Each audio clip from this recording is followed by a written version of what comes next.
Hello friends, কেমন আছো তোমরা সবাই? নিয়ে চলে এসেছি আবার একটা মিনি ব্লগ। অনেক হয়েছে তোমাদের সাথে কদম পিঠের রেসিপি শেয়ার করা। এবার আমি তোমাদের সাথে শেয়ার করবো একটা মিক্সড, একদম জগা খিচুড়ি মার্কা একটা পিঠের রেসিপি। আর সেটা বানিয়েছিল নান আদার দেন আমার মমি। আর আমি মাকে একটুখানি হেল্প করে দিচ্ছিলাম। তো সেদিনকারে তো তোমাদের সাথে শেয়ার করলাম কদম পিঠের রেসিপি, যেটা আমার মা বানিয়েছিল। আর এইটা বানিয়েছিল, দেখো, এইটা তোমার হচ্ছে দুধ পুলি, চুষির পায়েস, আবার পায়েস সব একসাথে মিক্স করে বানিয়েছিল। তাই এটার নাম দিয়েছিলাম আমি মিক্সড জগা খিচুড়ি মার্কা পায়েস।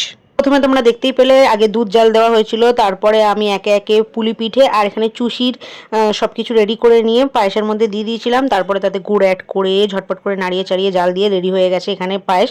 কিন্তু প্রতিবারের মতো এবারেও আমাদের প্রথম পিঠেটা আমরা খাইনি, মামা আর দাদুর জন্য বেড়ে ছাদে দিয়ে এসেছিলাম।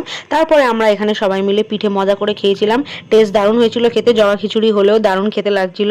আর তোমাদের রেসিপিটা কেমন লাগলো, ভিডিওটা কেমন লাগলো অবশ্যই জানিও। যদি ভালো লেগে থাকে একটা লাইক কমেন্ট শেয়ার, চ্যানেলটাকে সাবস্ক্রাইব করে দিও। চলো টাটা।